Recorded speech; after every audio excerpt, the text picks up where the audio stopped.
Buenos días a todos los oyentes. Esta entrada del programa es algo anómala. Hemos recibido una nota en el estudio que impide que el programa de hoy se desarrolle con normalidad. Queremos pedir mucha atención a nuestros oyentes de la cafetera, porque la nota entregada por un funcionario público señala que hoy este programa no se puede emitir con normalidad. Resulta que los márgenes marcados legalmente establecen que los medios de comunicación independientes no pueden abordar información política alguna. De manera que el programa que teníamos previsto emitir a lo largo de la mañana no podrá finalmente ver la luz. En su defecto, hemos programado un ciclo de música para acompañaros en la próxima hora y media.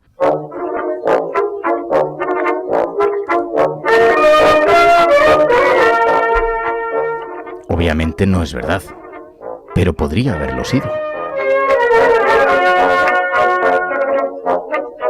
Claro que para entonces a lo mejor este que les habla está montado en una barcaza fuera de las aguas internacionales emitiendo mensajes clandestinos a la población. Muy buenos días a todos, bienvenidos a La Cafetera. Gracias en primer lugar a todas aquellas personas que acudieron a la llamada del programa ayer cuando pedimos que os hicierais suscriptores de La Cafetera. Y numerosas personas acudiendo a ese llamamiento se sumaron a la revolución cafetera. Sí va a haber programa, hay programa normal, es una simple teatralización de lo que puede suponer para una sociedad cuando de la noche a la mañana se apagan las voces críticas.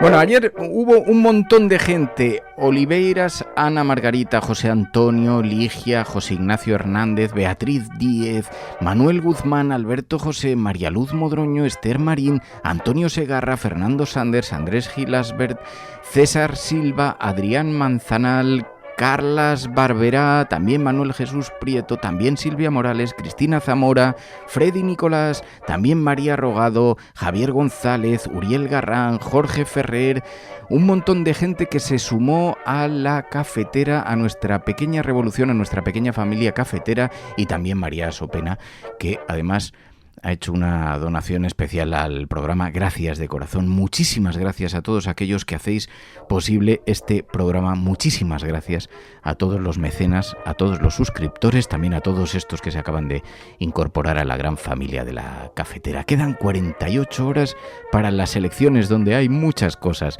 que están en juego. Buenos días, mundo. ¿Quieres un café? Necesitamos medios que no griten, medios que te escuchen sin prejuicios, medios que estén financiados solo por los oyentes.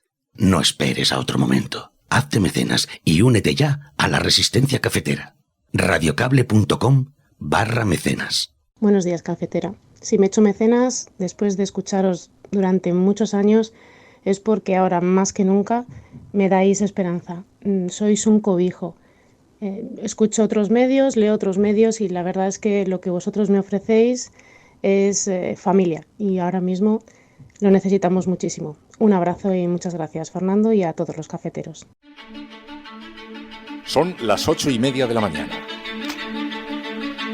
Las 7:30 en la Casa Museo de José Saramago. En Tías, Lanzarote. Buenos días, mundo. ¿Quieres un café? La Cafetera. En el programa La Cafetera de Radio Cable la ha entrevistado Fernando Berlín en La Cafetera. Durante 20 minutos en Radio Cable y dice todo lo que van a escuchar. Esta mañana en La Cafetera de Radio Cable. Radio Cable, que ha conseguido una auténtica primicia, ha entrevistado esta mañana y ha conseguido situar esa entrevista y lo que le ha dicho en los titulares de todos los... Dirige Fernando Berlín.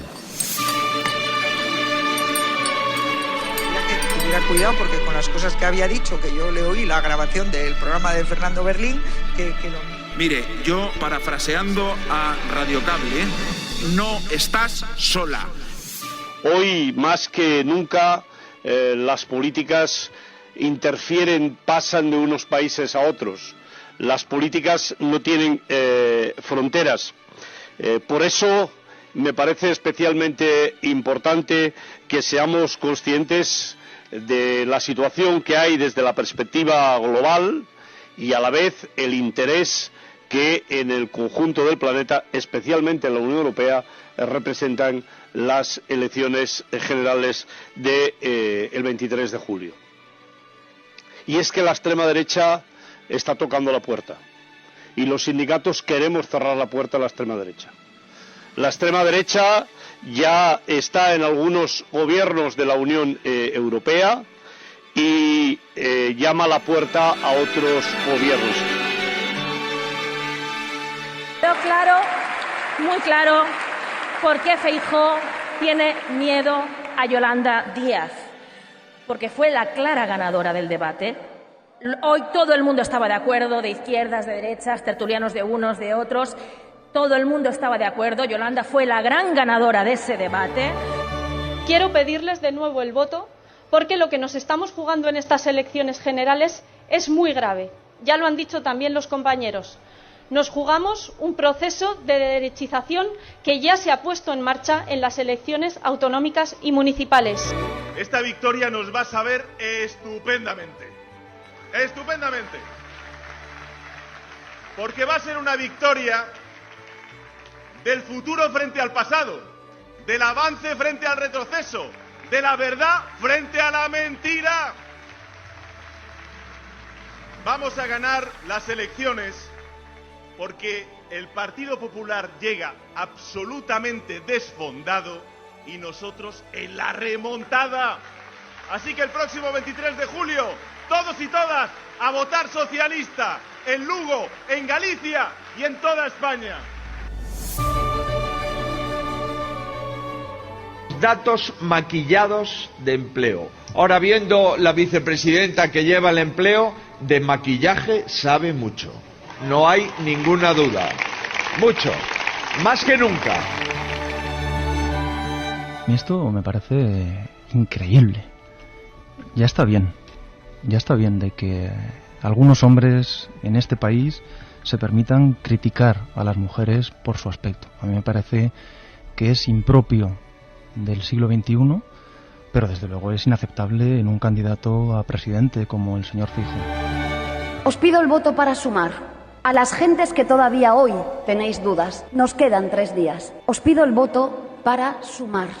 Necesitamos concentrar el voto en sumar, en Común Podem, por una razón fundamental. Solamente teniendo un sumar en Común Podem muy fuerte, colocamos a Vox en la oposición.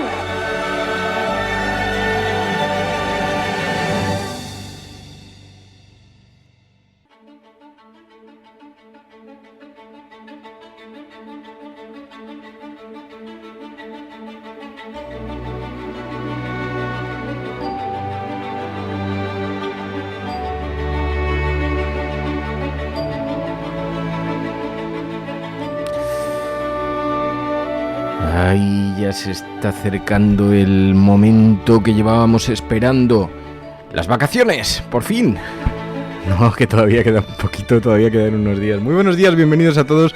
Una mañana más a este programa, a la cafetera. Hoy, ya sabéis, los viernes en versión café de puchero, cocinado a fuego lento. Cuando tú despiertes, yo a esta hora ya no estaré con vida. Básicamente, porque estaré en alguna tertulia en televisión. Ya sabéis que eso hace que los viernes el programa se quede grabado y parte de las secciones hayan sido grabadas el día anterior. Pero vamos a hablar mucho de actualidad. A esta hora son prácticamente las 7 de la mañana cuando estoy grabando el podcast en el estudio, en penumbra. Hace un calor atroz. Estamos viviendo una espantosa ola de calor por medio planeta. Y lo que nos hace tener muy presentes las advertencias, las alertas de la ciencia, de la comunidad científica, de los ecologistas.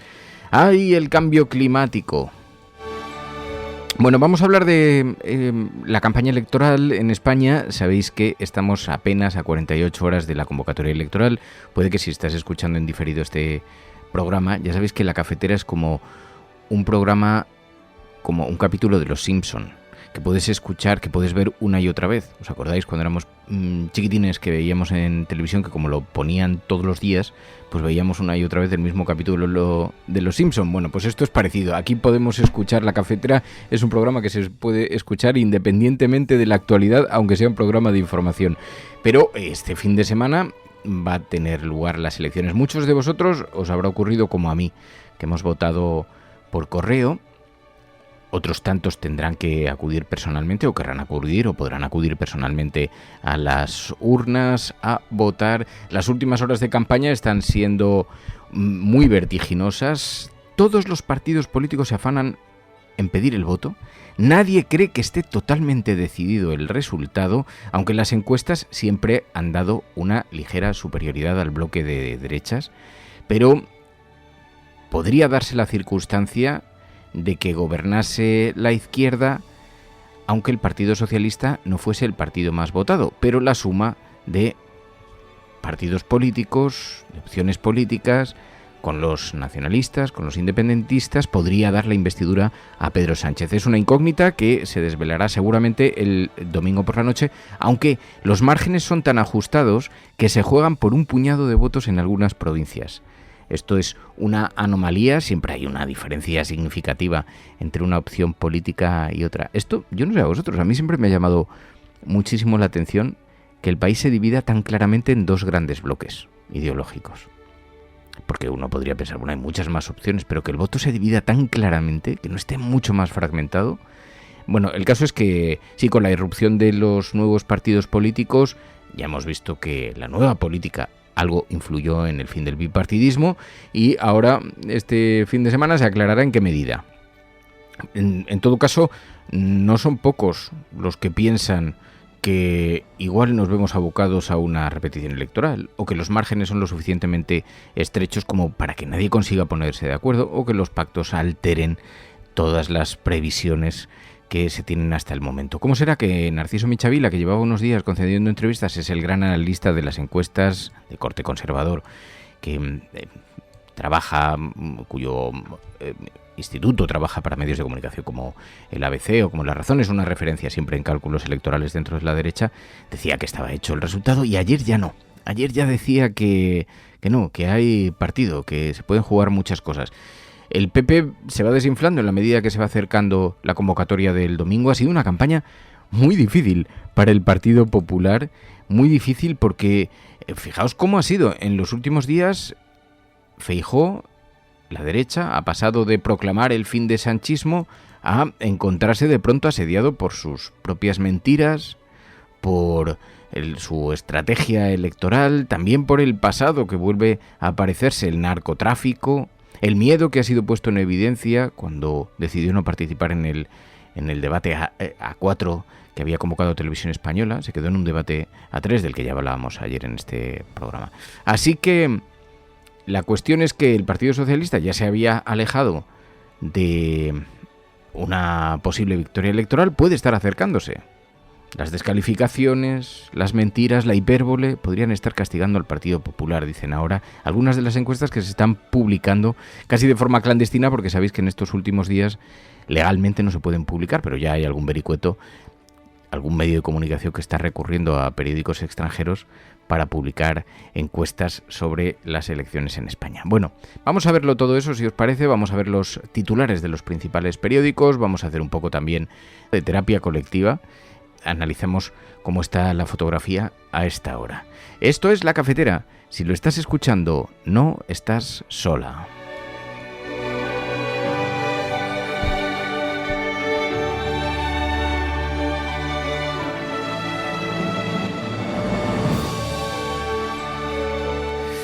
Muchos mítines políticos, mucha presencia en medios de comunicación. Los partidos apuran las últimas horas de campaña para tener la mayor presencia posible. La izquierda alerta sobre el peligro de la extrema derecha que entra por la puerta grande en España y, fijaos, hasta los sindicatos advierten del riesgo. La extrema derecha está llamando a la puerta y no solamente en nuestro país, está sucediendo en todo el mundo y en Europa hay una gran preocupación con esto. Lo advertía el líder de la UGT, precisamente. Hoy, más que nunca, las políticas interfieren, pasan de unos países a otros. Las políticas no tienen fronteras.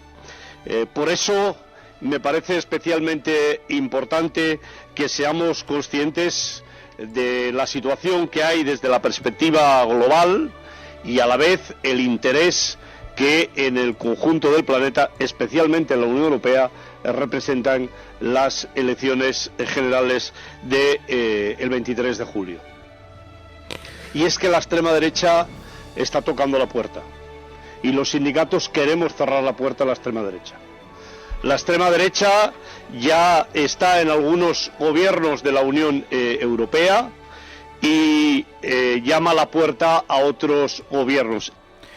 En efecto, en algunos lugares ya vemos cómo se va implantando. Luego hablaremos con Pilar de la Peña para ver cuál ha sido la imagen que han proyectado los medios de comunicación internacionales sobre las elecciones en España y sobre cada uno de los candidatos. Porque se ha hablado de Pedro Sánchez, se ha hablado de Yolanda Díaz, se ha hablado de Alberto Núñez Feijóo. En los últimos días ya sabéis que además ha tenido una especial notoriedad la recuperación de su pasado. Vuelve a visitarle los amigos de la infancia. Marcial Dorado, el narcotraficante, ha sido objeto de análisis e interés por la prensa internacional y esto ha tenido una repercusión notable en la prensa en España. Pero también la prensa internacional ha hablado de Santiago Abascal, del líder de la extrema derecha y del riesgo de que la extrema derecha entre en el gobierno de España. Pues bien, luego lo hablaremos con Pilar de la Peña. Ya sabéis que los viernes hacemos este análisis de la información, una lectura de los medios de comunicación internacionales resumiendo aquel lugar en el que han puesto el foco en los últimos días relacionado con nuestro país. Así es como proyectan la imagen de España en el exterior. Hoy es viernes, los viernes hacemos eso, pero también hablamos de series, también enfocamos el fin de semana, hablamos también de videojuegos. Hoy además con una mirada especial vamos a hablar con Bartu sobre un personaje muy querido por los españoles, aquellos que en los 80-90 eran jovenzuelos, porque vamos a hablar de Mortadelo y Filemón. Sabéis que ha muerto el autor de este prestigioso, de este afamado cómic, Mortadelo y Filemón, un personaje que nos ha acompañado toda la infancia. Bueno, Bartu es muy aficionado, nos va a hablar del autor, nos va a hablar de estos cómics y nos va a hablar también de su salto al mundo de los videojuegos, porque fue probablemente uno de los primeros productos transmedia en nuestro país, que tuvo películas, tuvo dibujos animados, tuvo también series, también cortometrajes, los tebeos y los videojuegos. Hablaremos después con Bartu sobre esto. Y en series, vamos a hablar sobre series políticas. Claro, si os pregunto una serie política española, a mí me sale la de Bota Juan. Hay alguna otra, pero vamos a mirar también en el panorama internacional. La gran referencia sin duda es el ala oeste de la Casa Blanca. Pero bueno, a ver qué descubrimos y así tenemos propuestas también para las vacaciones. Bueno, pues como veis, sí, el riesgo de la entrada de la extrema derecha, la campaña electoral, todo eso colocado en la mirada de la actualidad en estas últimas horas, donde los partidos se afanan por pedir el voto. Hemos visto a Yone Belarra. Hemos construido la ley trans y de derechos LGTBI, la ley solo sí es sí, una nueva ley del aborto que garantiza el derecho al aborto en este país. Ya era hora, compañeros y compañeras, de que las mujeres pudiésemos participar también de la gobernabilidad en este Estado. Para que haya una ley de vivienda que se pueda apoyar en el Congreso de los Diputados por parte de los socios, alguien ha tenido que conseguir que esa ley de vivienda llegue al Consejo de Ministros. Y eso, compañeros y compañeras, se hace dentro del Gobierno. Quiero pedirles de nuevo el voto, porque lo que nos estamos jugando en estas elecciones generales es muy grave. Ya lo han dicho también los compañeros. Nos jugamos un proceso de derechización que ya se ha puesto en marcha en las elecciones autonómicas y municipales.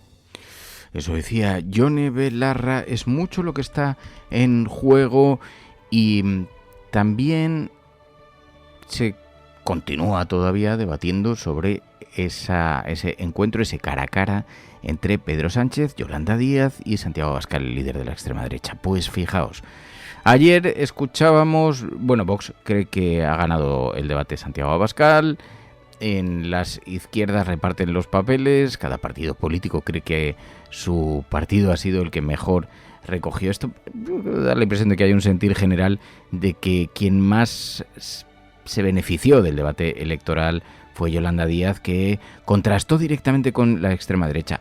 Bueno, así lo señaló ayer Ada Colau. Quedó claro, muy claro, por qué Feijóo tiene miedo a Yolanda Díaz, porque fue la clara ganadora del debate. Hoy todo el mundo estaba de acuerdo, de izquierdas, de derechas, tertulianos de unos, de otros. Todo el mundo estaba de acuerdo. Yolanda fue la gran ganadora de ese debate.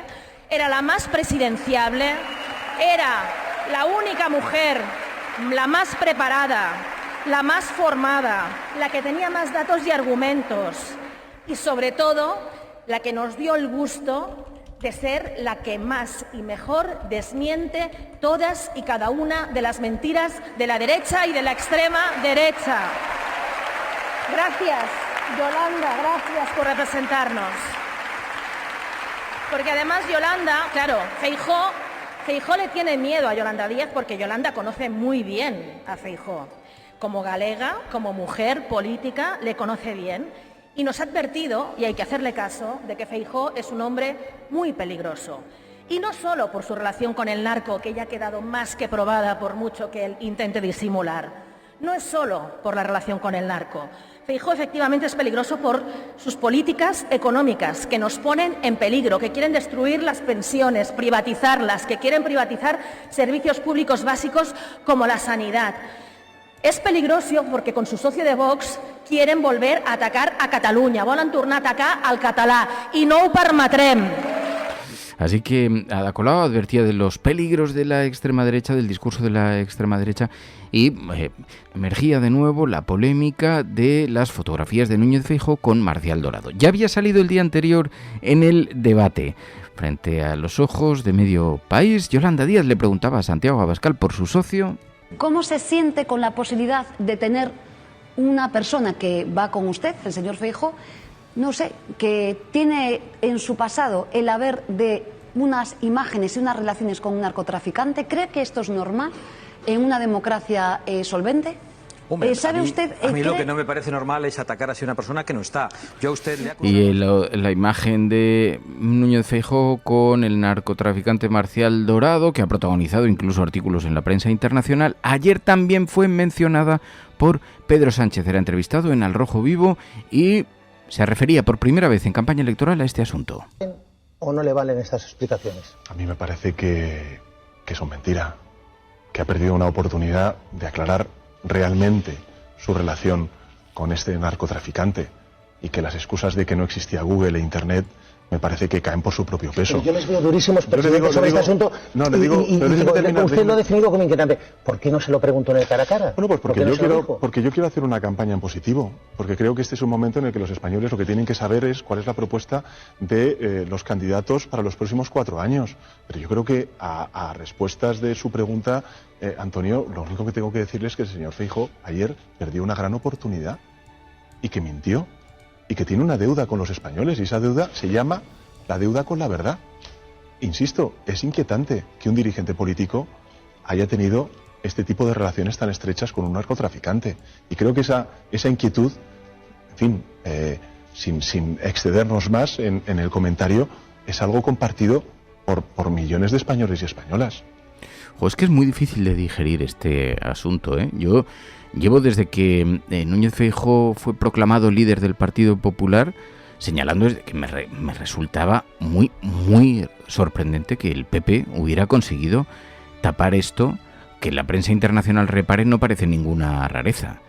Tienes un candidato a presidente de gobierno que en algún momento puede liderar las políticas contra la droga en España, que no solamente aquí, que se tiene que reunir en Colombia con algunos presidentes, con algunos expresidentes, con algunos personajes que han sido señalados también por sus relaciones. Un presidente de gobierno al que le va a acompañar sistemáticamente ese asunto. Solo en lo que se refiere a la reputación para nuestro país. Bueno, ayer aludió Pedro Sánchez por primera vez a este asunto en campaña. Hasta ahora no lo había hecho. Solo Díaz había introducido en la campaña esa relación, mientras el líder del PP insiste en atacar a los independentismos, al precio que pone Esquerra Republicana y Bildu al Partido Socialista. Hoy recuerda todo esto en su portada el periódico La Vanguardia, donde escribe nuestro Pedro Ballín, que destaca este asunto. Sánchez se alude por primera vez a la foto de Feijóo con el narco. Esto entra directamente en la campaña electoral y difícil eludir este tema. Así que, mientras tanto, pues intenta desviar la atención el candidato Núñez Feijóo, pero sí, muchos ponen en evidencia que el hecho de esconderse del debate A4 a lo mejor tenía alguna razón relacionada con esto. Muy bien. El debate de ayer creo que fue muy útil por lo que se vio y por lo que pudimos comprobar y también por quien se escondió, ¿no? Que ayer el señor Feijóo se escondió su coalición con los ultras de Vox, escondió su programa oculto y escondió sus mentiras. Y por eso yo creo que el debate fue muy útil desde el punto de vista de que todo el mundo pudo comprobar cuáles eran las propuestas del gobierno de coalición, del Partido Socialista, de otras fuerzas políticas, también cuáles son la idea de la ultraderecha, de la idea tan reducida, tan gris, tan reaccionaria, ¿no?, que tiene nuestro país, y por tanto yo creo que el debate fue muy útil por lo que se vio y también por el que se escondió. Fíjese cómo estará el Partido Popular, que con las mentiras que dijo ayer el señor Abascal no son nada comparadas con toda la luz de falsedades que pronunció el señor Feijóo la semana pasada. Es que uno tiene dificultad en saber quién es el ultra de esa coalición y por tanto yo creo que también desde ese punto de vista... Desde ese punto de vista, decía Félix Bolaño, la campaña se le está haciendo cuesta arriba al Partido Popular. Y fijaos, ayer ocurrió una cosa que ya algunos destacaban en las redes sociales. ¿Qué está pasando? Decía Antonio Maestre, esta declaración del presidente actual de la Xunta, reconociendo que sí conocía quién era y qué hacía Marcial Dorado, al contrario de lo que ha dicho Feijóo, es muy, muy extraña. De pronto hemos escuchado al presidente de la Xunta desmarcándose con esta reflexión. ¿Por qué? ¿Qué es lo que puede salir? ¿Qué es lo que está sobre la mesa? ¿Cuál es la razón? Sí, efectivamente, non acaba de terminar a carreira tampouco. Debe un par de anos nada máis, coñecín as mesmas noticias que coñeceu todo o mundo. Portanto, creo que en eso non hai ninguna diferencia, pero eso e en Seral, eu me informaba igual que se informaba todo o mundo de todo o que pasaba. Decía que estaba informado como se informaba a todo el mundo de las cosas que ocurrían y que sí que, por supuesto, conocía el nombre de este narcotraficante. Irrumpe en plena campaña electoral, también es destacado esto en el periódico El País en su portada. Los candidatos cruzan ataques sobre el referéndum y sobre Marcial Dorado. Toda la artillería está puesta en la recta final, dice Natalia Junquera en la portada del periódico El País. En el sprint final de la campaña, Alberto Núñez Feijóo azuzó el fantasma del referéndum de independencia en Cataluña y en País Vasco, y Sánchez habló de la amistad del líder del PP con el narco Marcial Dorado. Feijóo mintió, dice en esta portada el periódico El País. Así que este tema se colocó en el epicentro informativo. Pero claro, Núñez Feijóo también está cometiendo otros tropiezos durante la campaña electoral. Ha sido objeto de comentario en estas últimas horas, objeto de análisis, las palabras de Núñez Feijóo criticando a Yolanda Díaz por su maquillaje. ¿Puede haber algo más machista que señalar a una persona por su aspecto físico, por el maquillaje que lleva? Es impropio. Habíamos escuchado a Nacho Álvarez de Sumar señalando impropio de un candidato a presidente de gobierno. Pero esto, comportarse como si fueras un simple matón del patio del colegio, burlándote de los compañeros, ni más ni menos que un aspirante a presidir el gobierno. Datos maquillados de empleo. Ahora, viendo la vicepresidenta que lleva el empleo, de maquillaje sabe mucho. No hay ninguna duda. Mucho. Más que nunca. Ayer le reían las gracias en el Partido Popular y en algunos medios de comunicación, y veíamos un candidato a presidente, el presidente del PP, candidato a presidente del gobierno, señalando así a un rival político. Bueno, decíamos, Nacho Álvarez desde Sumar decía, ese insulto es impropio de alguien que quiere ostentar la presidencia del gobierno de España. Y esto me parece increíble.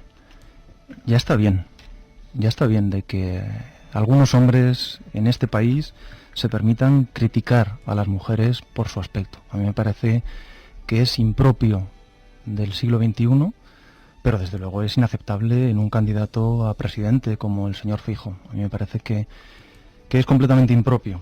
El problema de Feijóo, en todo caso, no es solo este. No es solo su foto con Marcial Dorado, una foto de 1995, cuando en el año 90 el señor Marcial Dorado había sido ya detenido en el marco de la operación Nécora. Su problema no son solo las mentiras que le hemos visto verter en materia de pensiones o haberle abierto las puertas a la extrema derecha en los distintos gobiernos autonómicos. Su problema, desde nuestro punto de vista, desde el punto de vista de Sumar, es fundamentalmente la agenda oculta que tiene en materia económica y social, y por eso Yolanda ha planteado la necesidad de debatir, de hacerlo mañana, hay tiempo, de confrontar el modelo de país que planteamos unos y otros, porque en el programa electoral del Partido Popular, en el programa electoral de Feijóo, figura la eliminación del tope al gas, subirá la factura de la luz para hogares y para empresas en este país. Precisamente en el discurso económico del Partido Popular, hoy intentan también tapar esas vías de agua y, fijaos, en la portada del periódico La Razón entrevistan al vicesecretario de Economía del PP. Sí, en la portada de el viernes, a solamente 48 horas de las elecciones. Hay margen para rebajar la presión fiscal, tener más actividad. Intentan combatir ese discurso que se está haciendo, esas alertas que están lanzando desde la izquierda sobre las consecuencias que podría tener un gobierno del Partido Popular. Bueno, en el periódico El Mundo entrevistan directamente a Alberto Núñez Feijóo, el candidato del PP a la presidencia del gobierno. Mi gran objetivo es recuperar la concordia entre españoles, dice el candidato del PP. Y alerta sobre Dice, la gente tiene que decidir si quiere más sanchismo o una nueva etapa política en el país. No voy a provocar ninguna tensión en Cataluña, pero no admitiré chantajes. El Estado dejará de ser negociable, dice Alberto Núñez Feijóo. Bueno, el caso es que las posibilidades de bloqueo se instalan en el final de la campaña, lo destaca precisamente el Periódico de España. El PSOE confía en una notable movilización para poder remontar, el PP mantiene sus expectativas pese a su irregular tramo final, Sumar espera conquistar la tercera plaza tras el debate a 3 y Vox busca ser decisivo pese a temer el voto útil hacia el Partido Popular. Lo cierto es que las incógnitas son todas a esta hora y Pedro Sánchez, sí, optimista, cree que la victoria es posible, que la remontada es posible. Y esta victoria, esta victoria nos va a saber estupendamente, porque va a ser una victoria del futuro frente al pasado, del avance frente al retroceso, de la verdad frente a la mentira. Vamos a ganar las elecciones porque el Partido Popular llega absolutamente desfondado y nosotros en la remontada. Así que el próximo 23 de julio, todos y todas a votar socialista en Lugo, en Galicia y en toda España.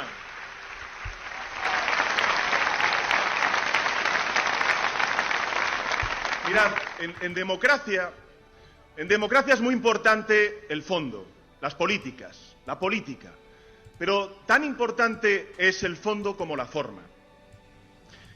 Y en democracia se tienen que respetar los procedimientos, los momentos que son sagrados para los ciudadanos y ciudadanas en una campaña electoral.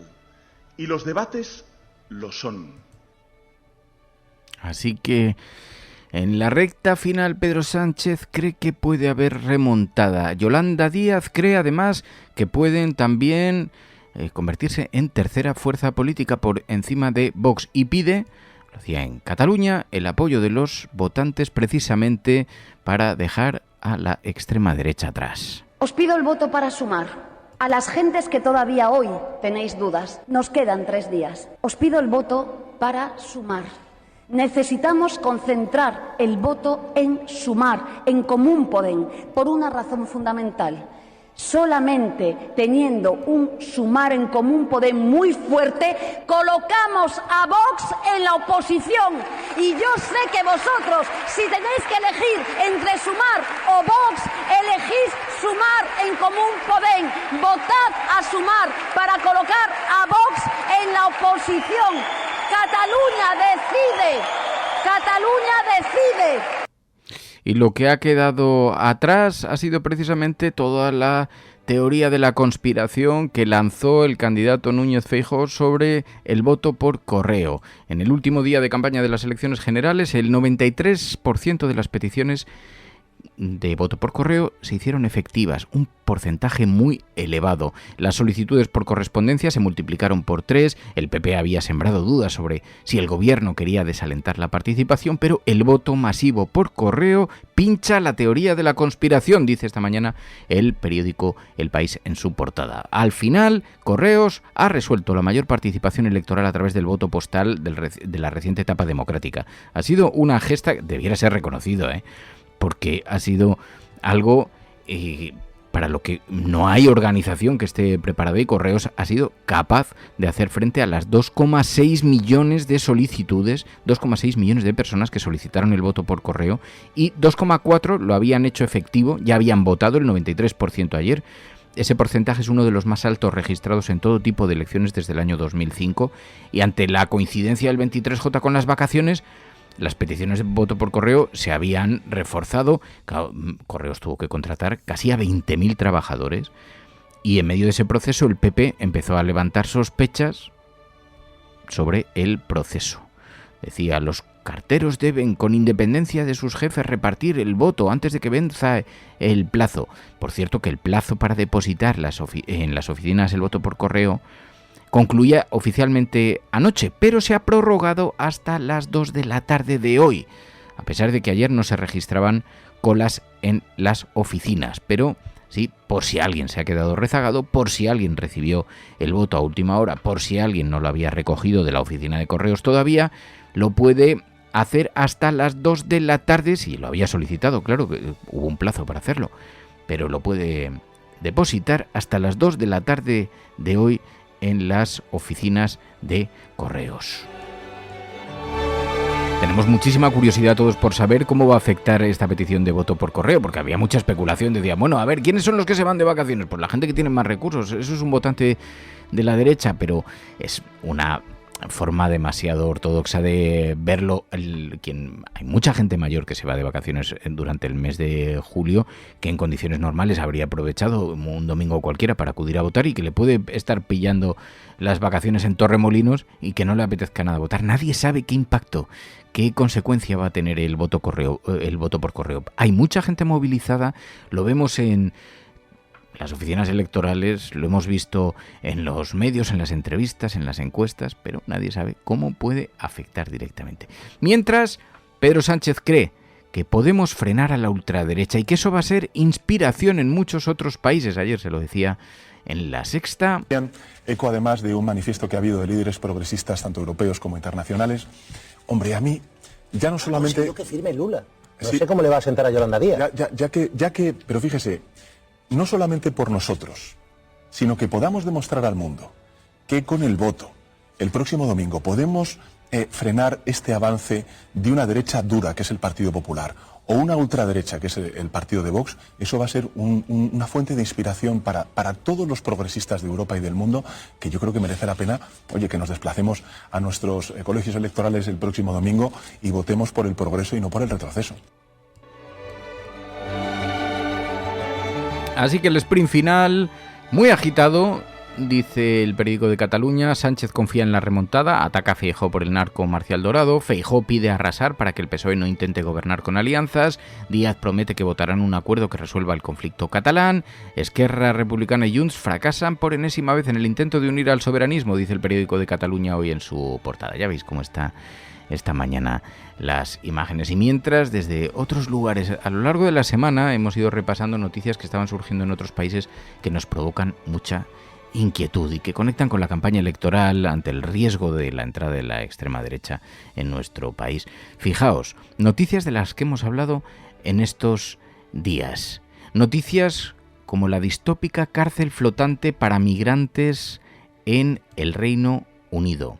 ¿Recordáis? Hemos estado precisamente destacando estas imágenes, ese gigantesco barco en el que pretenden alojar a los inmigrantes que pidan asilo en Inglaterra, y lo comentábamos esta misma semana en la cafetera. Sobre todo para alojarles, y el argumento, porque esta idea, este plan, todavía está pendiente de algún fleco que está previsto que se vote hoy, pero ya se anunció en abril y cada vez se ha ido avanzando. Es una noticia que realmente es muy, muy inquietante, pero pasa por haber adecentado una barcaza que se llama el Bibi Stockholm, que ya ha sido preparada y arreglada por parte del gobierno británico para alojar allí hasta 500 hombres hasta un plazo de 18 meses que hayan llegado al Reino Unido. Eso nos contaba Pilar de la Peña, esta gran barcaza pensada para alojar a quienes solicitaban llegar al país, una imagen de lo más distópica y que nos recuerda absolutamente a lo que nos contaba en esta serie de televisión Years and Years, ese escenario tan distópico. Luego hablaremos con Ana Pastor precisamente sobre esa serie, porque vamos a hablar de series de contenido político, series políticas aquí en la cafetera. Bueno, esa es una de las noticias que esta semana nos han impactado precisamente, pero no es la única, porque también nos hemos encontrado con que en otros países, en Estados Unidos, los médicos están viajando a otros estados para practicar abortos después de el miedo, después de la parálisis que ha creado en muchos sanitarios los recortes legales a ese derecho. Ya lo hemos comentado y probablemente toda la resistencia lo conozca, pues numerosos estados gobernados por republicanos han endurecido, cuando no prácticamente prohibido directamente en sus legislaciones federales la posibilidad de que las mujeres puedan recurrir a un aborto. En algunos casos, además, por ejemplo la de Texas, pues se permite incluso denunciar y perseguir a las personas que ayuden a las mujeres a abortar, ¿no? Esto ha hecho que buena parte de los médicos del país se vean ante un dilema muy complejo, ¿no? Si ayudar, aunque lo mejor es recomendar un aborto, incluso muchas veces por asuntos médicos, el protocolo indicaría un aborto, muchos médicos están rechazando hacerlo por el temor a que les pueda provocar y puedan tener problemas legales por ello, a que pueda ser malinterpretado, a que puedan ser perseguidos, y ya ha surgido una serie de médicos que se dedican a viajar por los estados para asumir este riesgo y practicar los abortos, ¿no? Y una de ellas se llama Shelley Tien, y bueno, la BBC le dedica un reportaje en el que explica, esta mujer tiene además una consulta en Jacksonville, en Florida. Florida es un estado que con Ron DeSantis, con este gobernador republicano que aspira a disputarle la candidatura presidencial a Donald Trump, ha endurecido muchísimo también la legislación sobre el aborto, pero hasta ahora y todavía, hasta que se pronuncie el Tribunal Supremo Federal, todavía es legal, y es uno de los estados a los que están viajando pues muchas mujeres que residen. Sí, que es el riesgo de la entrada en las instituciones de la extrema derecha, riesgos que ya se están viendo en otros países. Bueno, vamos a ver cómo han enfocado precisamente la prensa internacional, cómo han hablado de nuestros candidatos, de los candidatos a la presidencia del gobierno de España. Quedan 48 horas. Esto es La Cafetera. Si lo estás escuchando, no estás sola allí donde estés.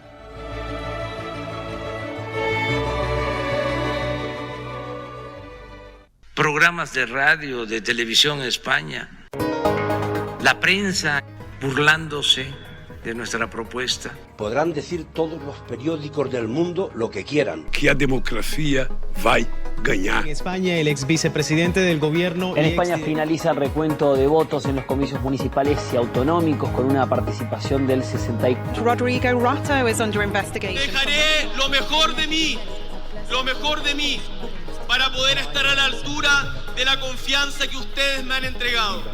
No olvidamos justicia, verdad, respeto. Seguimos. Bueno, pues ya sabéis que los viernes abrimos un capítulo en La Cafetera para hablar de prensa internacional, la manera en la que se refieren a nuestro país, cómo proyectan la imagen en un tiempo además en el que todo está copado por la información relacionada con las elecciones. Pilar de la Peña, buenos días.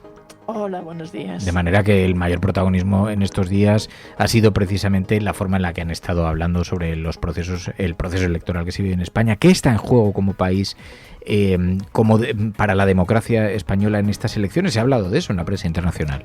Se habla muchísimo de esto en toda esta semana. De hecho, desde que se supo la convocatoria electoral, es un tema que ha sido prácticamente de lo que más ha hablado la prensa internacional en todas las noticias sobre España, ¿no? Hay inquietud, además casi todos destacan que las encuestas hablan de un posible cambio de manos del poder, ¿no? En este sentido se pone de relieve que Núñez Feijóo y que el Partido Popular lideran la mayor parte de las encuestas, aunque pues se habla de dos cosas. Primero, de que todavía hay un margen para que quizá la izquierda pueda dar la sorpresa, y sobre todo de que el Partido Popular no lograría la mayoría absoluta y tendría que pactar con Vox, con alguien, probablemente con Vox, ¿no? Y este es uno de los asuntos que más titulares copa, ¿no? La posibilidad de que España se convierta, que es algo que destacaban varios medios internacionales, que España se convierte en otro país más en el que la extrema derecha toca cotas de poder, es especialmente simbólico, y lo destacaba sin ir más lejos el Washington Post en estos últimos días, y en un artículo que también republicaban otros medios porque lo firmaba Associated Press, el hecho de que en España, pues por primera vez desde los tiempos de Franco, y en un país con la historia que tiene España de una dictadura de extrema derecha, pues vuelva un partido como Vox, que se señala claramente como de extrema derecha, populistas de derecha, derecha radical, son algunos de los términos que se utiliza para describir a Vox, pues que pueda llegar al poder. Es uno de los asuntos que más llama la atención, aunque en este sentido, fíjate, el New York Times también lo destacaba, pero a la vez en este 20 de julio publicaba una columna de opinión de un profesor universitario experto y que ha estudiado bastante la política y la historia de España, que se llama Omar Encarnación, y que sostiene la tesis de que pase lo que pase este domingo, España estará absolutamente bien, dice, ¿no? Un poco, digamos, desacreditando un poquito de que esté tanto en juego, ¿no? Y el hecho de que la democracia pueda realmente estar amenazada por la posible llegada de Vox al poder. Sí señala que hay varios riesgos y que realmente no sería una buena noticia que la extrema derecha, y en particular de Vox, pues llegara al gobierno, porque podrían darse una serie de retrocesos, pero considera que la democracia española es lo suficientemente fuerte, ya ha demostrado, ya ha tenido algunos riesgos. De hecho, menciona, por ejemplo, lo sucedido en Cataluña, pero hasta ahora pues ha sido capaz, incluso con todos los fallos o los posibles defectos que pueda tener, pues ha sido capaz de seguir funcionando con bastante pues, solvencia. Sobre el tema de Cataluña, de hecho, elogia la manera en que lo ha gestionado Pedro Sánchez y el Partido Socialista, y en concreto este gobierno. Pero viene a decir este artículo que quizás es exagerado hablar de democracia en peligro, aunque sí parece claro que la extrema derecha pueda llegar a tocar el poder. Y luego otro asunto que también, desde el punto de vista de lo que puede significar para España un cambio de gobierno o estas elecciones, se señala la cuestión de Cataluña, ¿no? Que sí que es algo que varios medios destacaban, el Washington Post, lo hacía hace poco, la BBC también le dedica un artículo, algunos otros medios lo señalan, que podría volver a tensionarse la situación en Cataluña. De Político también, por ejemplo, se hacía eco de esas amenazas que escuchamos en esta recta final de campaña de Santiago Abascal, hablando de que ellos enderecerían la respuesta, y es otro de los asuntos que puedan reiniciarse las tensiones independentistas, tanto en Cataluña como incluso en País Vasco. Lo mencionaba el Washington Post, por ejemplo, pues es uno de los asuntos que desde el punto de vista de la política nacional también estaría en juego en estas elecciones, según lo que ha destacado la prensa internacional. También hemos visto otros artículos que se referían a nuestro país, al presidente del gobierno, a Pedro Sánchez, y resaltaban su habilidad para la remontada, pero también decía, luego hay dificultades por la inflación o por Bildu. Está por ver esa remontada, pero la prensa internacional está hablando de eso. La verdad es que sí, si quieres podemos repasar un poco lo que ha dicho de cada candidato, porque bueno, es interesante cómo los describen, cómo los presentan, cómo los ven. Con respecto a Pedro Sánchez, bueno, se ha hablado mucho ya desde que convocó las elecciones o anticipó las elecciones generales de esa capacidad había un artículo de ONU que le llamaban el artista del escapismo político, ¿no? De cómo además su audacia o el hecho de que convocara estas elecciones adelantándolas y por sorpresa es algo que se ha destacado desde el principio con respecto al perfil de Pedro Sánchez. También hablaba la Tribune de Genève, el diario suizo, pues señalaba que realmente demuestra que cree en la remontada y que es posible esa remontada. Todas estas expectativas están en torno y se mencionan en varios medios internacionales con respecto a Pedro Sánchez, pero también hay muchos que señalan que se enfrenta a una situación complicada, incluso los que le dan esta especie de beneficio de la duda o que resaltan su capacidad, la capacidad que ha tenido, también señalan que la situación es compleja, ¿no? En varios medios franceses, por ejemplo, Le Figaro, Le Monde, señalaban que incluso a pesar de que el balance macroeconómico es bastante bueno para España y está creciendo de manera importante, incluso por encima de lo que crecen otros países como Francia o Alemania, digamos que la inflación y cómo está afectando esto a los hogares y a los bolsillos, pues está teniendo impacto en la campaña electoral y puede ponerle en mayores dificultades. Es algo que sí se destaca. La BBC, de hecho, también lo comentábamos ayer, ¿no? que se sorprendía o intentaba profundizar un poco en este asunto de por qué, a pesar de la buena marcha macroeconómica de España, pues existe la percepción entre los españoles de que la economía va mal.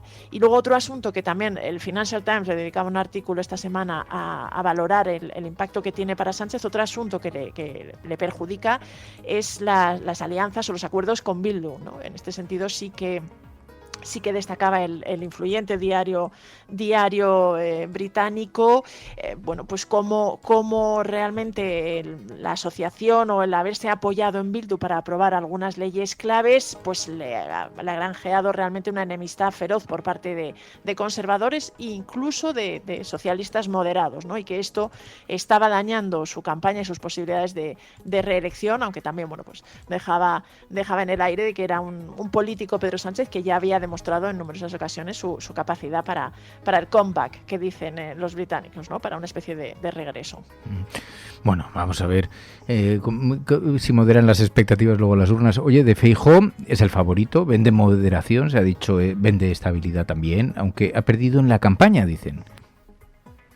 Sí, la verdad es que realmente Núñez Feijóo era quizá un candidato poco conocido hasta ahora fuera de las fronteras españolas, y en este sentido la posibilidad de que además sea el nuevo presidente ha hecho que se le preste mucha atención y que haya numerosos artículos que han intentado definirle o presentarle a las audiencias internacionales. Y bueno, en general se ha destacado desde Reuters decía algo de que era aburrido, The Guardian hablaba de safe pair of hands, algo así como unas manos seguras y fiables, como un líder fiable, que vendía la carta de la estabilidad. Todos estos calificativos se han utilizado en los medios internacionales para describir al líder del PP, aunque por ejemplo en esta semana Mediapart, el digital francés, destacaba que había aparecido cada vez menos moderado, ¿no? Que en este sentido la campaña electoral había tenido este efecto de colocarle o de presentar a un Núñez Feijóo menos moderado.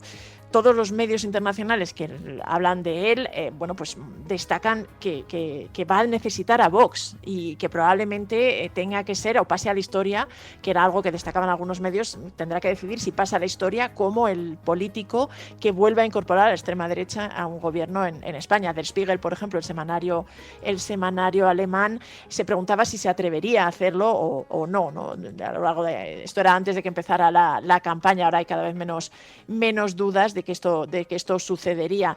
Y luego, también lo comentábamos esta semana, pero de Político, la edición europea del digital estadounidense, que además es especialmente relevante que lo haga porque es un medio que se lee muchísimo en Bruselas, pues y que ha estado muy pendiente de toda la campaña electoral y que ha destacado varias de las polémicas que ha habido, pues publicaba un artículo en el que ponía de relieve la amistad y los vínculos que había tenido Núñez Feijóo con Martín comercial dorado con el narcotraficante, y advertía de que esto, bueno, pues había levantado una serie de incógnitas, de incertidumbres, y había puesto un poquito en cuestión a Núñez Feijóo. Este es más o menos el retrato que se ha hecho de él en los medios internacionales. También se han referido a Yolanda Díaz, la nueva esperanza de la izquierda, dicen, ¿no? Eso decía por lo menos France 24, la televisión francesa de noticias, que era un poquito que la coalición Sumar era la nueva esperanza de la izquierda, y de hecho el reportaje que le dedicaban aseguraba que realmente estaba teniendo un éxito creciente. Es verdad que Yolanda Díaz es una figura que ha suscitado a lo largo de toda la legislatura bastante atención y bastante interés en medios internacionales, sobre todo siendo la responsable de la reforma laboral. Es un asunto que se ha puesto bastante de relieve, y luego siendo la miembro del gobierno probablemente con más popularidad o con mayor aceptación y respaldo en la sociedad, ¿no? Y esto es algo que se ha destacado. Ahora, por ejemplo, ya te digo que en estas últimas, de cara a esta campaña, quizá no ha tenido tanta atención, ha copado tanta atención como Núñez Feijóo, pero sí que ha habido bastantes medios internacionales que han puesto el foco en ella. The Guardian, por ejemplo, también le dedicaba un reportaje en el que, bueno, planteaba la posibilidad de que realmente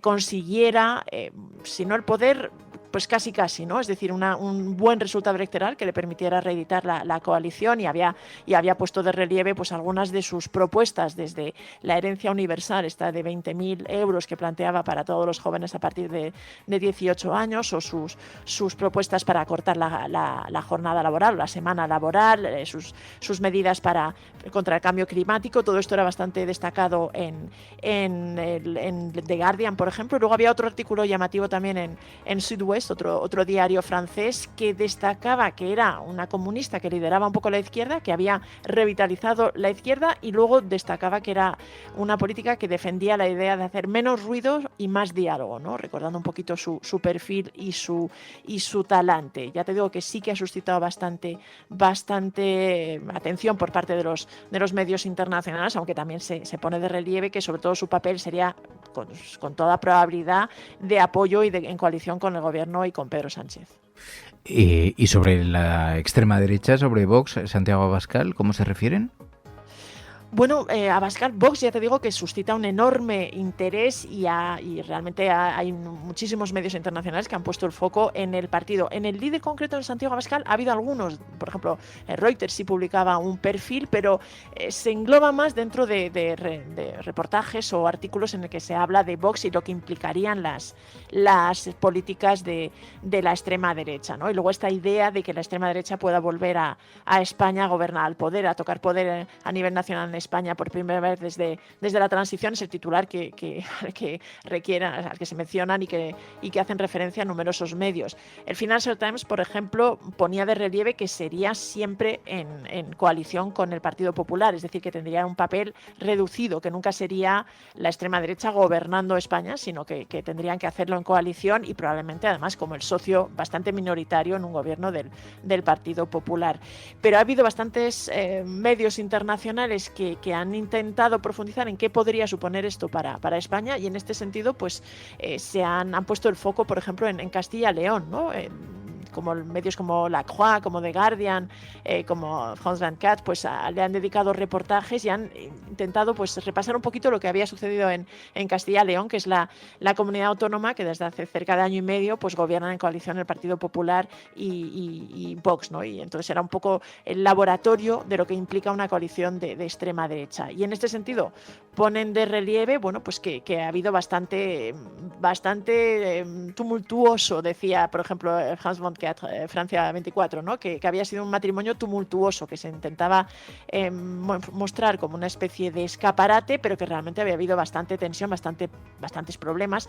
Por ejemplo, se hacían eco de toda la tensión que ha habido con las propuestas en Castilla y León sobre el protocolo antiaborto, que suscitó reacción a nivel nacional, y o también esta relajación de los controles sanitarios para los ganaderos, a pesar de estar en una epidemia de tuberculosis, que eran dos de las medidas que más polémica habían suscitado a nivel nacional, pero luego, por ejemplo, se destacaba el diario La Croix, pues hablaba de cómo había generado una enorme tensión con los sindicatos, cómo además había recortado las subvenciones a los sindicatos, y era previsible que en el caso de que se replicara esta alianza a nivel nacional, pues se pudiera tensar ese aspecto. También hablaban mucho de lo que implicaría para el feminismo, para las políticas de igualdad, que buena parte de la prensa internacional señala que España ha sido un referente y que en este sentido una presencia de Vox en el gobierno pues podría significar un cambio importante. Y luego The Guardian también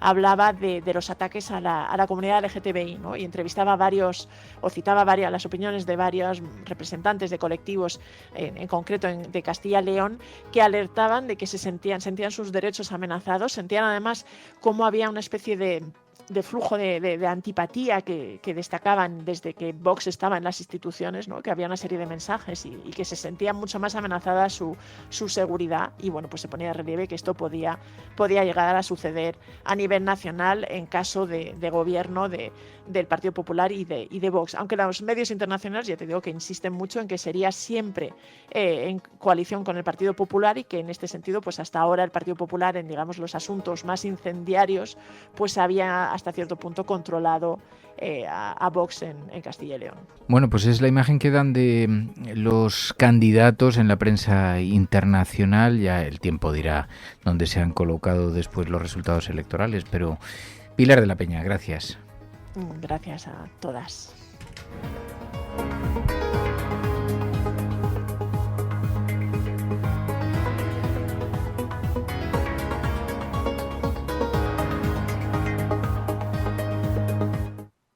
La Cafetera y Neutral presentan Plata o Plomo.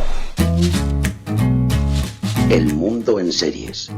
En el Juego de Tronos o ganas o mueres. Con Fernando Merlín y Ana Pastor. ¿Sabes dónde estás?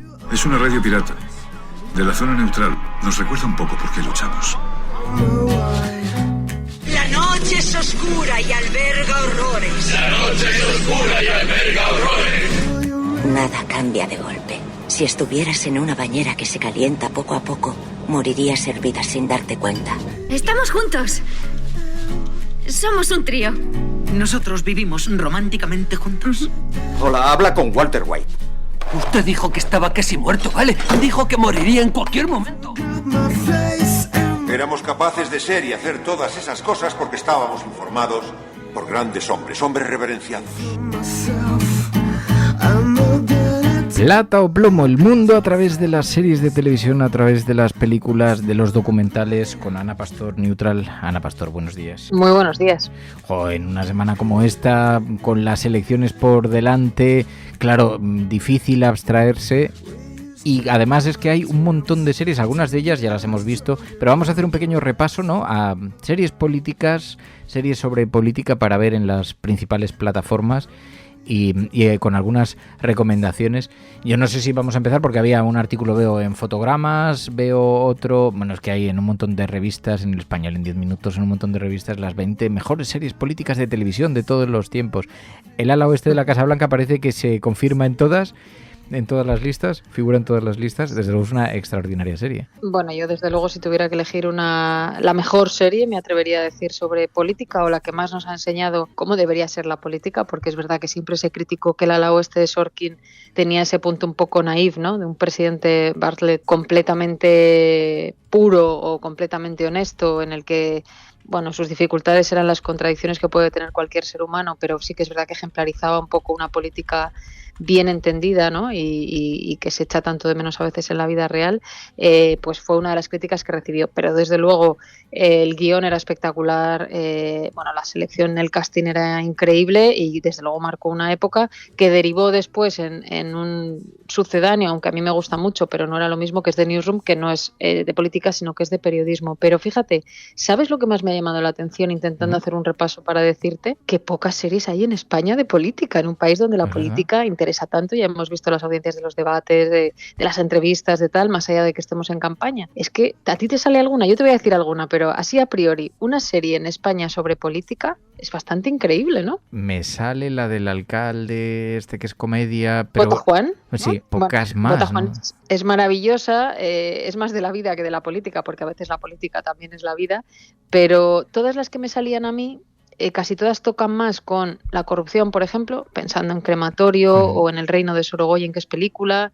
No me salían series donde se haya ficcionado nuestra política del día a día, ¿no? Como ahora vamos a comentar que sí ha ocurrido en otros países. Por ejemplo, me viene a la cabeza Cuéntame, donde es verdad que ha habido una visión de nuestro país o una revisión, ¿no? Un poco histórica de las décadas de nuestro país. Y ahí sí que hemos visto algo de política y han ido apareciendo todos los presidentes de gobierno que aparecieron en la democracia. Pero me cuesta entender por qué no estamos en una dinámica más contemporánea en ese sentido, ¿no? Ya, totalmente. Sin embargo, fuera tenemos ejemplos extraordinarios. House of Cards, ¿no? Es otra de las grandes. Sí, tenemos el reverso de la que tú comentabas del ala oeste, probablemente en muchos sentidos es House of Cards. Me gustó mucho el otro día cómo Ballín aquí mismo anteponía o contraponía, mejor dicho, Succession y Ted Lasso, ¿no? Como la maldad recreada y la bondad admirable. Y es muy curioso que en este caso pasa lo mismo. El ala oeste y House of Cards son como una cosa y la contraria.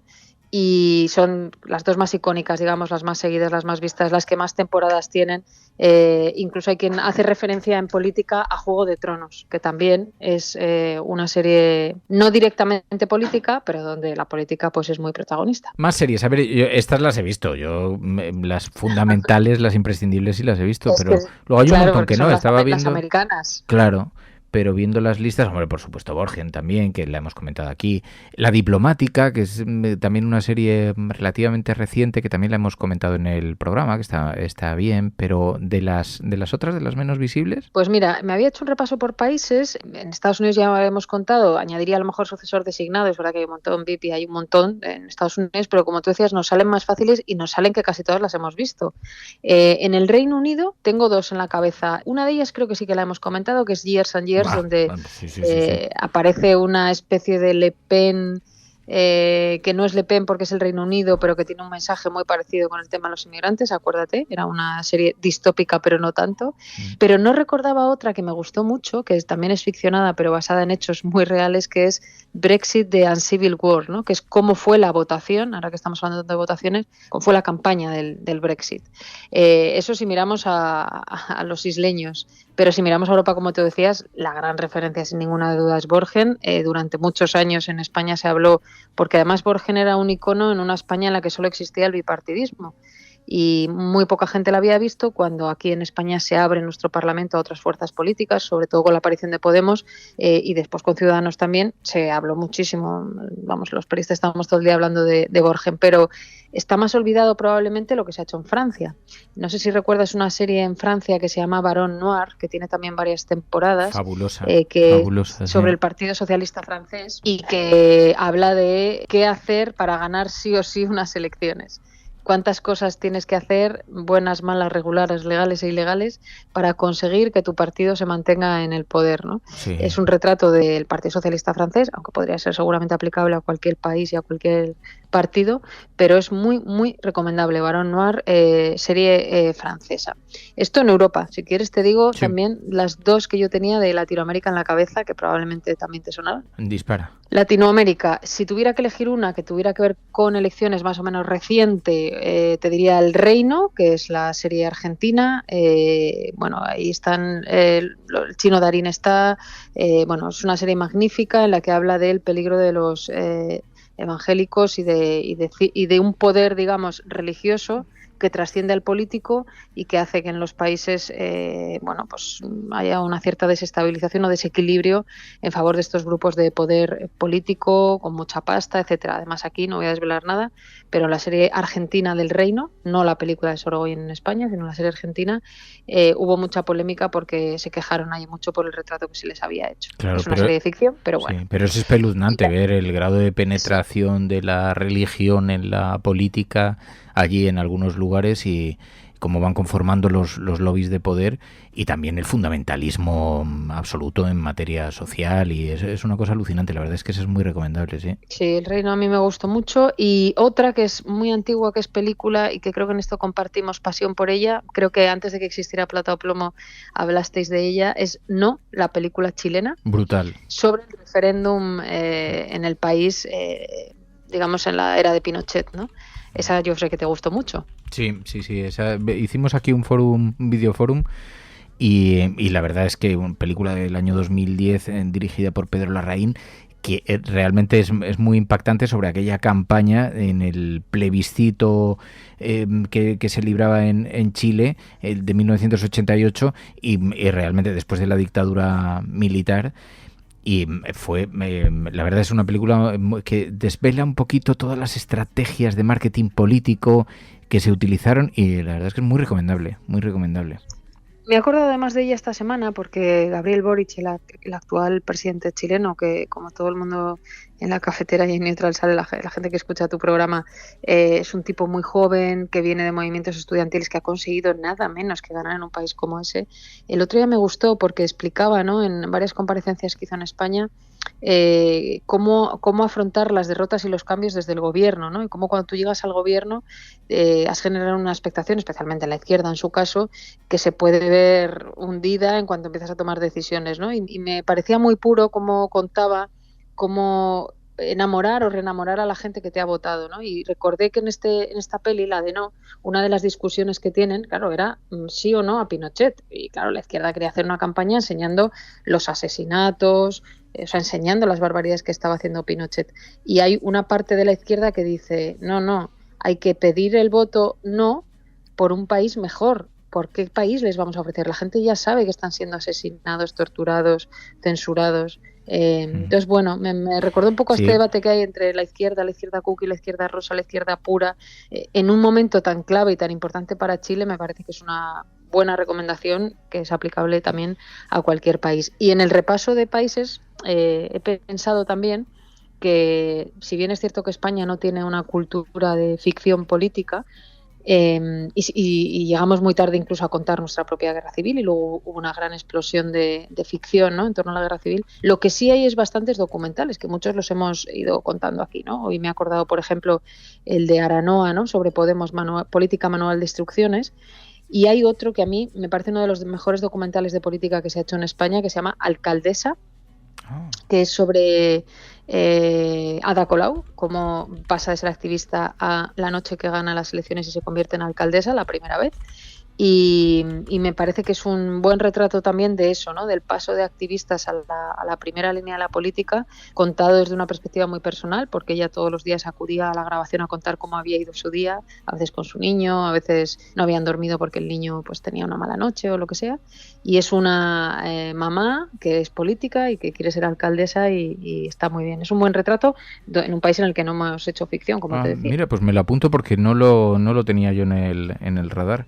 Alcaldesa, pues siguiendo los pasos de Ada Colau. Está en Filmin, si no me equivoco, y de hecho Filmin, aprovecho para recordar que además de que estos días están de uno de los mejores festivales que hay en nuestro país, el Atlántida, que se celebra en Mallorca, Filmin tiene una recomendación, cuando entras en la aplicación de series y política estos días que estamos de campaña, que desde luego es la más completa, que desde luego es la más original, y que yo, como ya sabes que soy muy fan de Filmin, quien busque Alcaldesa y puede encontrar muchísimas más opciones. Pues mira, qué interesante. Oye, y un buen catálogo de recomendaciones para veraniegas. Sí, veraniegas.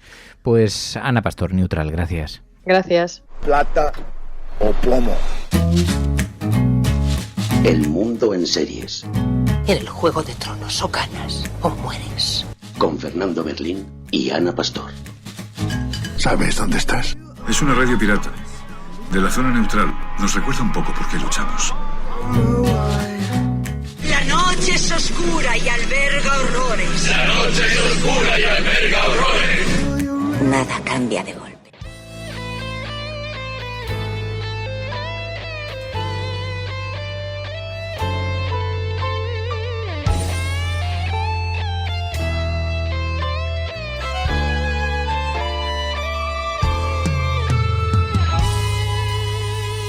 Peggy 18.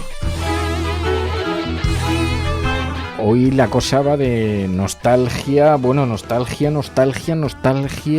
Bartu, buenos días. Buenos días, Fernando. Sí, es que tú ya sabes, yo que cada vez que vengo aquí a la sección de videojuegos, no sé por qué, pero me pongo siempre un nostálgico que vamos, que echa para atrás. Esta semana no te faltan razones, pero es verdad que va todo un poco de la cosa vintage porque sabéis que esta semana, la semana pasada, hace unos días falleció Francisco Ibáñez, el dibujante con 87 años, Francisco Ibáñez Talavera, que nació en 1936 y falleció el pasado 15 de julio, un historietista español cuya autoría sobre Mortadelo y Filemón pues es de sobra conocida. Entonces me ha dicho Bartu, dice, no, pero es que tiene hasta videojuegos y además nos puede dar un poco la excusa para hablar de la obra de Francisco Ibáñez, que yo lo que no sé es de dónde te sale a ti, porque conoces hasta su trayectoria, hasta su biografía, ¿de dónde te sale a ti este cariño? Pues bueno, yo es que, Fernando, yo es que soy un fan acérrimo de los cómics desde pequeño. Tengo que decir que yo no empecé a leer cómics bueno, sí que leí cómics de pequeño de Mortadelo y Filemón, no empecé con Mortadelo y Filemón. Yo creo que empezaría más bien con Doraemon, creo, con los cómics de Doraemon que se publicaban a principios de los 90. Mortadelo y Filemón ya lo pillé más tarde, o sea, luego entre medias estuvo Super López, también uno de los grandes personajes del TVO español. Y luego ya entré con Mortadelo, que de hecho el primer álbum que leí, si no recuerdo mal, era el de uno que se titula Maastricht Jesús, que era una especie de chiste que hacía, ¿no? Con la ciudad de Maastricht con la onomatopeya de estornudar. Y era un álbum que trataba sobre el tema de la adhesión de España a la eurozona, o sea, que era un tema muy de actualidad. ¿Tienes Tengo que aficiones? decir que para ser el primer álbum de Mortadelo y Filemón hubo muchas referencias que no entendí en absoluto. Luego cuando lo releí ya de más mayor ya empecé a entender ciertas cosas, porque claro, se hacían coñas sobre Boyer, por ejemplo, el tema de Rumasa y tal, y entonces claro, yo no entendía nada, ¿no? No sé, en tu caso, Fernando, ¿cuál sería de los primeros álbumes de Mortadelo y Filemón que recuerdas haber leído? Claro, es que estoy intentando hacer memoria, pero no me acuerdo ni del título, ni de los títulos, ni siquiera de las historias, porque además son esos personajes que te han acompañado a lo largo de la vida, como además decías algo, es que fueron unos personajes transmedias, lo cual ya era bastante innovador en España, porque tuvieron series de dibujos animados de las que hablaremos ahora, tuvieron películas, tenían el cómic, no solamente llegaron al cine, sino que después saltaron a los videojuegos también, o sea que hay un montón de recorrido. Yo no recuerdo, sé que me han acompañado toda la vida, sospecho que somos de generaciones diferentes, porque me hablas de los 90, claro, yo nací en el 74. ¿Tú en qué año naciste? Sí. Claro, yo soy del 88, entonces, claro, a mí... Entonces, cuando me hablabas de Doraemon, digo, ya, es que a mí Doraemon me pilló bastante mayor, o sea... Claro. Pero, sin embargo, sí, entre los cómics iniciales, no recordaría los títulos, pero recuerdo perfectamente a Mortadelo y Filemón, recuerdo perfectamente, por supuesto, a Tintín, Asterix y Obelix, o sea, esos eran un poco los, digamos, y personajes de Disney, porque en aquella época, cuando yo era crío, cuando tendría, pues yo qué sé, 6 o 7 años, comprábamos unos pequeños cuadernillos con los jóvenes castores, personajes de Disney, el Pato Donald, que era una cosa que se vendía en los kioscos, pero no tanto. Yo llegué al mundo del cómic un poquito después y quizá allí sí, ya con Rue del Percebe, con este tipo de personajes, pero algo más primigenio, creo, ¿eh? Sí.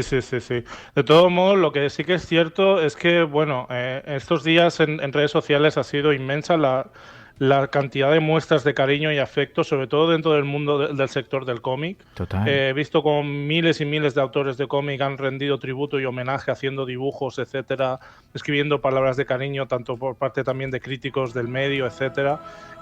Para mí, personalmente, a destacar el homenaje que le ha hecho Jean, el autor de Super López, que anteriormente mencionaba, el cual ha hecho un dibujo de Super López dejando unas flores en la tumba de Ibáñez, o sea, eso me pareció muy, muy emocionante verlo. Y bueno, sí, la verdad es que, ya te digo, o sea, es que es un autor que la verdad es que lo que es en la cultura española ha tenido un impacto, claro, nada menos que estuvo el hombre trabajando durante 65 años. ¿Tú te imaginas, Fernando, hacer la cafetera durante 65 años? No. Bueno, no lo sé, no me lo paso tan mal, pero lo que no sé si llegaré con la energía con la que él se mantuvo. Pero, sí. Y entonces, claro, te ha acompañado durante toda la vida. El personaje, de todas formas, era un personaje muy especial, tiene una trayectoria muy interesante, ¿no? Sí. Bueno, como decía, 65 años de carrera, que la verdad, a ver, esto me acuerdo, el otro día recomiendo escuchar el otro día en Radio 3, en el programa Territorio 9, hicieron un homenaje a también Ibáñez y entrevistaron a Paco Roca y a Carlos Areces, que son, bueno, Paco Roca conocidísimo por ser premio nacional del cómic por Arrugas y autor también de Los surcos del azar y, bueno, muchas novelas gráficas, y él reconocía la influencia que tenía Ibáñez sobre él.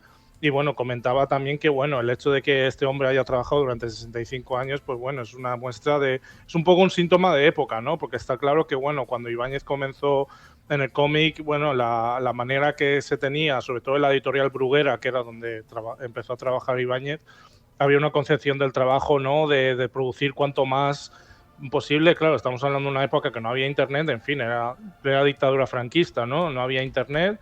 Los medios de información que había, la gente, cómo se informaba o se nutría la gente era a través de periódicos, libros, revistas, etcétera, que vendían en los kioscos, con lo cual la Bruguera, eso en ese sentido, era, vamos, una auténtica máquina industrial de producir revistas de cómics para chavales y para los más jóvenes.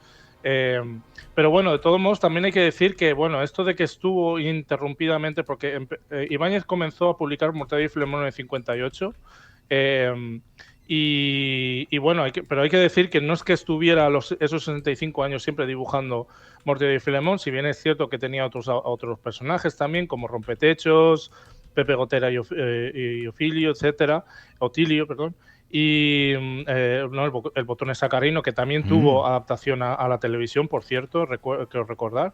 Pero, por ejemplo, en los años 80, en el año 84, rompió lazos con la editorial Bruguera, bueno, con el Grupo Alianza, que era aquel entonces, y adoleciendo de un problema de cervicales, pero realmente era porque, bueno, cuando los autores de la Bruguera firmaban para trabajar con la editorial, ellos cedían total y absolutamente los derechos de sus personajes, con lo cual no podían llevárselos a otra editorial.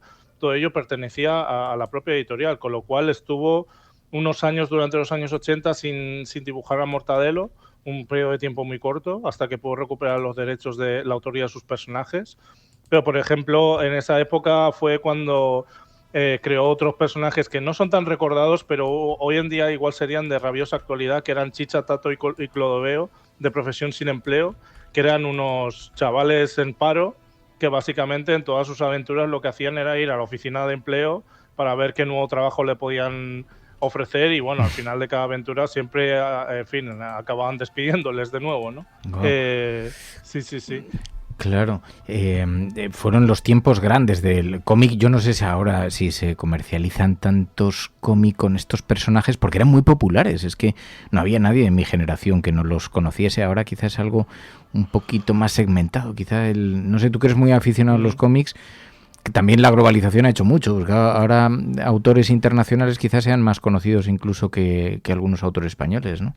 Sí, el medio ha cambiado muchísimo, eso que sin lugar a dudas. En España, sobre todo, a principios de los 90 hubo una gran crisis, por ejemplo, con el tema del cierre de muchas revistas especializadas en cómic, como eran, por ejemplo, el caso de la revista Cairo, Toteim, etcétera, muchas revistas en las que muchos autores se nutrían precisamente, y bueno, en fin, y a partir de ahí pues tuvieron que buscarse las habichuelas de otra manera, vendiéndose a mercados internacionales como es el franco-belga o el estadounidense, o bien trabajando de ilustradores, que por cierto, hablando del mercado franco-belga, ya que bueno, dada mi condición de emigrado en Bruselas, esto es algo que tengo que comentar, que Ibáñez en toda su carrera, bueno, su estilo de dibujo evolucionó mucho. El estilo de dibujo que tenía con Mortadelo y Filemón en el año 58 no fue el mismo que luego ya ha entrado en los años 70 u 80. Y esto es debido a que, bueno, que en España también, en la época, durante los años del franquismo, en la editorial Bruguera también publicaba y editaba tebeos que venían del extranjero. Ya digo, dentro de esta dinámica tan rabiosa que tenía de producir, ¿no? y de publicar cuanto más cuanto más mejor, pues también publicaban TVOs del extranjero, y también fue la época en la que empezaron a publicar TVOs pues también de Asterix y Obelix, y de personajes como Spirou y Fantasio, Gastón el Gafe, etcétera. Y precisamente, esto hay que decirlo, los dibujantes de la Bruguera no son gente que tengan oficio de bellas artes, es gente que aprendía el oficio precisamente trabajando, imitando precisamente, digamos, el estilo de otros dibujantes. Entonces, claro, el cómic franco-belga tuvo, en aquellos tiempos, tuvo un impacto muy fuerte, que evidentemente la editorial Bruguera, un poco, digamos, al estilo como otras empresas pueden hacer, pues querían que los propios dibujantes de la casa imitaran esos estilos. Y bueno, si uno, por ejemplo, comparase un álbum de Franquin, que era el autor, ya digo, de personajes como Spirou y Fantasio, Marsupilami o Gastón el Gafe, y lo pone justo al lado de un álbum de Mortadelo y Filemón, verá las rabiosas similitudes que tiene. Si bien es cierto que, bueno, luego Ibáñez, evidentemente, a lo largo de su carrera, acabó forjando su propio estilo, influenciado por este cómic franco-belga, pero se lo acabó llevando a su terreno. Claro. Eso es lo que al cómic se refiere, pero luego lo vimos en series de televisión. Claro, yo estaba tratando de hacer memoria, porque tú me decías, sí, en los 90 hubo una muy popular. Yo creo recordarla incluso antes a los propios personajes, a lo mejor fueron películas o a lo mejor fueron cortometrajes. Creo que ha habido una gran producción también audiovisual, porque decías, fue bastante transmedia, o sea, hasta películas de cine, la de Javier Fesser, ¿no? Sí. Bueno, en los años 70 hubo una serie de cortometrajes y luego más adelante un largometraje también producido por los estudios Vara, que fue un estudio de animación español muy conocido en la época, legendario. Luego ya en los años 90, yo eso recuerdo, las mañanas de los fines de semana en Antena 3, yo estaba ahí con mi vaso de leche y galletas viendo Mortadelo y Filemón, que fue una serie de televisión de 26 episodios que, por cierto, se puede encontrar en YouTube, la gente la puede ver en YouTube entera, y producida por BRB Internacional. Y luego ya sí, lo que tú comentas, las películas de Fesser, que fueron La gran aventura de Mortadelo y Filemón, y luego ya Mortadelo y Filemón, Misión Salvar la Tierra, ambas películas protagonizadas en el caso de ambas películas por Pepe y Villuela en el papel de Filemón, que yo no sé tú, Fernando, pero es que a mí no se me ocurre mejor actor para interpretar a Filemón, porque es que es clavado. Sí, clavado. Y luego y en la segunda película, el caso de Mortadelo, fue Edu Soto el que se puso, ¿no?, en la piel del cambiadisfraces más famosos del TV español. Luego ya hubo una película en 3D, que era Mortadelo y Filemón contra Jimmy el Cachondo, que tuvo bastante éxito. Es una película de 3D que la verdad es que está muy bien hecha. Y bueno, ya te digo, la verdad es que en ese sentido Ibáñez no se cortó, y la verdad es que fue muy abierto en ese sentido. Aunque bueno, luego en entrevistas vemos que, por ejemplo, en múltiples entrevistas que hay de él en YouTube, que invito a los y las oyentes que rebusquen en YouTube, porque la verdad es que todo el material audiovisual de entrevistas que hay con referente a Ibáñez es muy, muy interesante de ver. Él comentaba que, por ejemplo, él no le acaba de gustar el tener que estar ahí en un rodaje, ¿no? Yo creo que este hombre, vamos, era pasión y obsesión pura por el dibujo, por estar ahí atado a la mesa de dibujo. Recuerdo, por ejemplo, una vez que en Valencia tuve la ocasión que en una de estas giras que le montaban de firmas, organizar una sesión de firmas en la FNAC de Valencia, y yo ahí que fui con mi álbum de Mortadelo y Filemón y los 100 años del cómic, que fue uno de los que es para mí personalmente mi álbum favorito, y me lo firmó, y la verdad es que es decir que era una persona muy afable, dicharachera, siempre tenía un chascarrillo que decir a cualquier cosa que le dijeras, no, muy campechana, en fin, un genio, la verdad. Wow. Voy a ver qué pasa. Oiga, ahora que está más tranquilo ya le puedo decir que tiene gracia. Diga. Que en lugar de enchufar la radio, conecté el magnetófono de mi amiguete Pepe el bromista con un programa de los santos inocentes. ¿Inocentes? ¡No, jefe!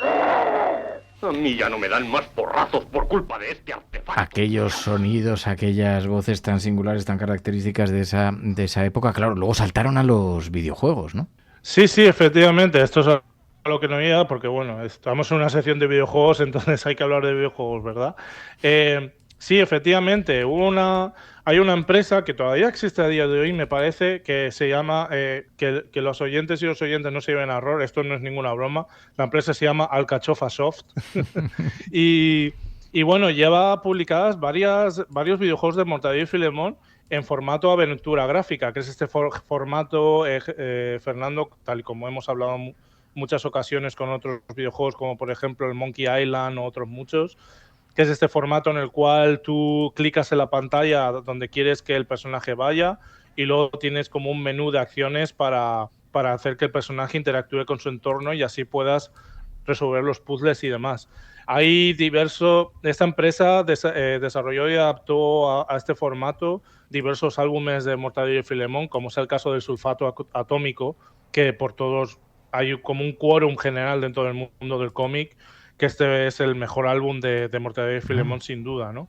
Y por cierto, esta empresa también, ya saliéndonos un poquito de Mortadelo y Filemón, pero esta empresa reeditó en el año 2008 una aventura gráfica que se llama La Abadía, que bien merecería, Fernando, que la comentáramos en otra sección, porque esta fue una adaptación que se hizo a videojuego de la novela de El nombre de la rosa, conocida película también, de famosísima novela de Umberto Eco.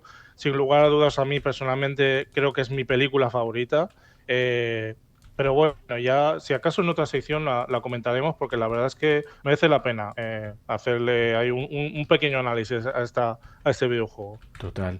¿Llegaste a ser jugador de los títulos de Mortadelo y Filemón? Pues la verdad es que no. Y sinceramente espero... Bueno, desafortunadamente... tendría narices, ¿no?, que precisamente Ibáñez haya tenido que fallecer para que se reediten estos videojuegos o se hagan más accesibles. Hoy en día únicamente creo que a través de YouTube se pueden ver gameplays de este videojuego. La página web de la empresa Alcachofa Soft existe y aunque está ya bastante anticuada a nivel de diseño, pero creo que se pueden adquirir los juegos que han desarrollado en Mortadelo y Filemón. Pero sinceramente, si algún oyente de la cafetera que nos esté escuchando, si sabe cómo se pueden jugar a estos juegos, que nos lo diga, que yo personalmente la verdad que me gustaría mucho.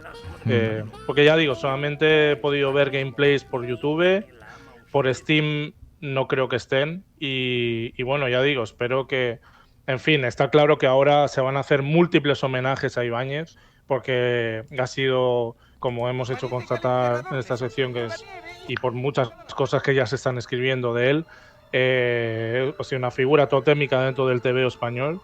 Y bueno, habrá que ver si se reeditan estos videojuegos. Y bueno, también, qué duda cabe que va a haber mucho material que se va a publicar ahora sobre él. Intuyo que el Salón del Cómic de Barcelona algo hará en torno a su figura el año que viene. Así que estaremos expectantes a ver qué ocurre. Pues ya lo habéis visto, anunciaba algo vintage, pero es verdad, como estos días está de plena actualidad por el homenaje a Francisco Ibáñez por su fallecimiento el pasado 15 de julio, están recuperándose no solamente las series de aquella época, sino también los videojuegos de los que hoy nos habla Bartu. Bartu, gracias, de corazón, muchísimas gracias, como siempre. A ti, Fernando. Y un pequeño recordatorio a la gente, por favor, ir a votar, que no se os olvide ir a votar el domingo. Yo personalmente ya lo he hecho, estando desde aquí. Así que nada, y buen fin de semana a todas y todos.